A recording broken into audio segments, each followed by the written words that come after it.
Stop saying cock! It's not going well. So you heard about these locavores, right? Oh, locust eaters. No, Type of dinosaur, locavores. isn't it? It's the locally sourced food miles thing. There's an experiment a bit closer to home. Oh, right. Where's that then? The Fife Diet. Fife? The Fife Diet. Fife's a howling wasteland. Full of Neds.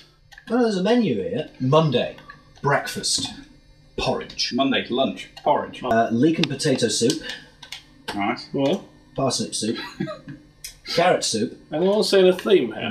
What you're saying, Paul, is, hey, I've found some loons on the internet. Yeah, they do seem to have actually been doing this for quite a while. It looks like it's possible to actually live on this. So you do it for a week then? What, the Fife Diet? Yeah. For a week? Yeah. No.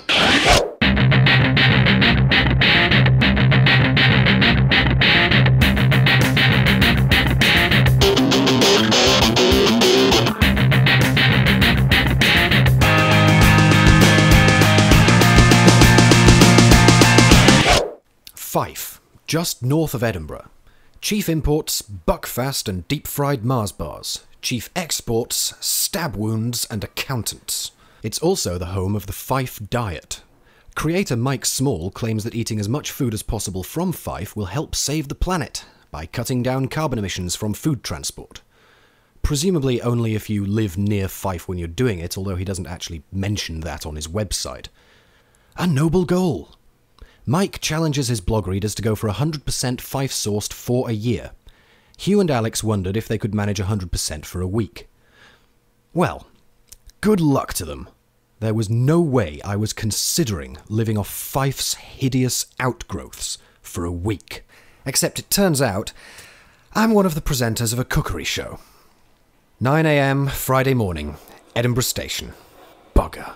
Here we are in Fife. It's the first thing in the morning, and it's biscuit day. Yes, it is. I'm guessing that... Has anyone actually been to this place? I've never been to Fife. I've been through Fife on my way to More interesting places. interesting places.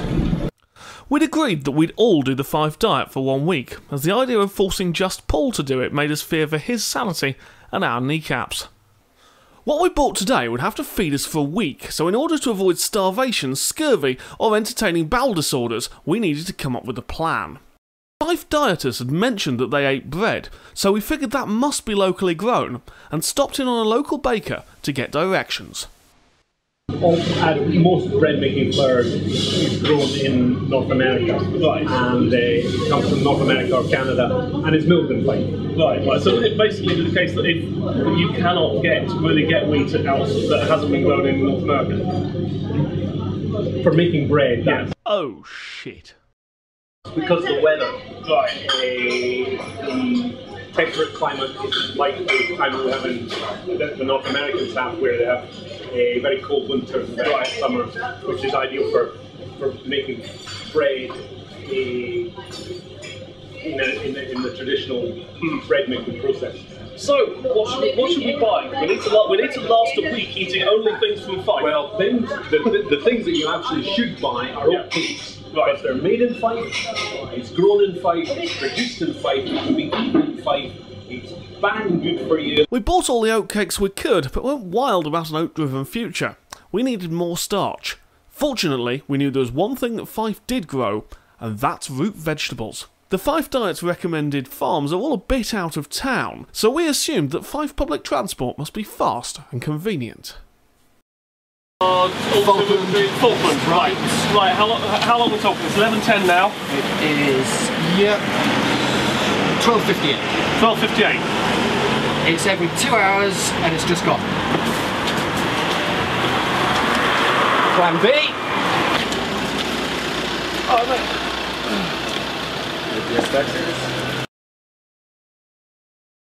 The farm, Pillars of Hercules, turned out to be over 20 miles away, so our Fife Diet was now about as carbon efficient as a Toyota Prius towing Battersea Power Station. On the upside, Fife was turning out to be remarkably pretty, and so far no one had stabbed us. On the downside, our taxi driver's impromptu lecture on Fife farming told us that all dairy in the county was bought by a non-county firm. Still, we were at the Pillars of Hercules now. Provided we could load up on filling veg, we'd be fine.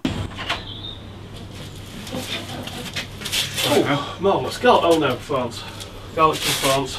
Ginger, China, Mexico.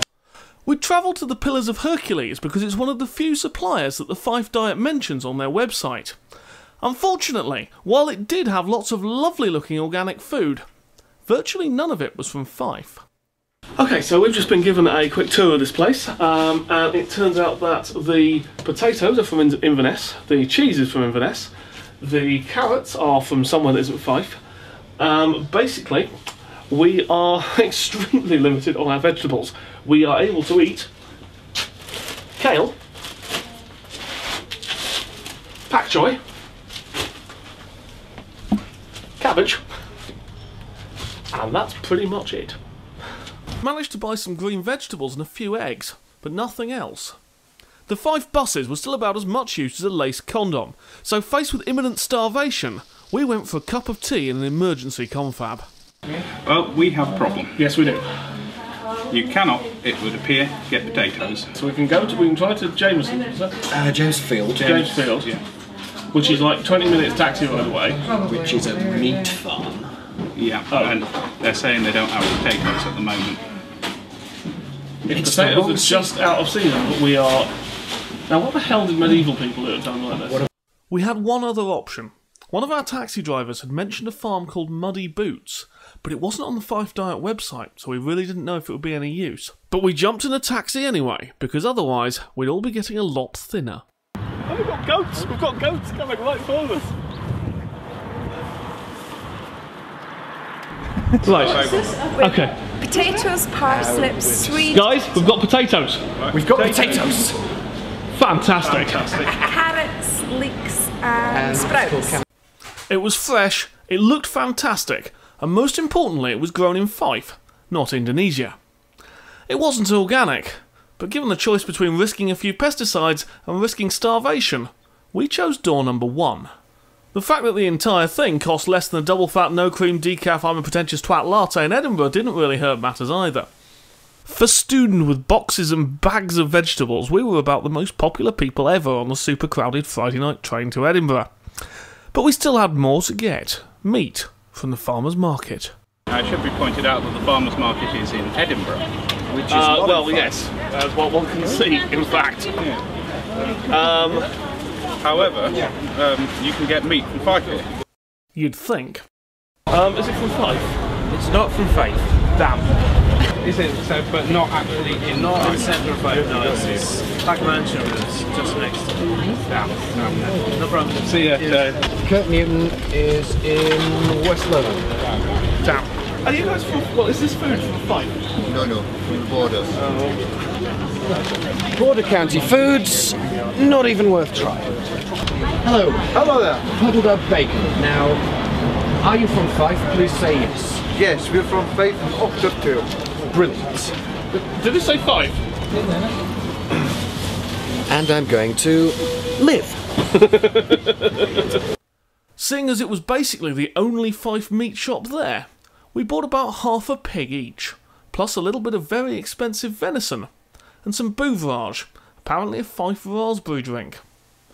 And then it was time to face the week ahead. No dairy, no bread, very little alcohol, and a hell of a lot of potatoes. How hard could it be? You've been waiting ages to say that. Actually, I'm starting to kind of warm to the high quality of everything. Just because we are living with a diet that's the same as we had in medieval times doesn't mean we need to use medieval cooking methods. I'm not entirely sure I can finish the week like this.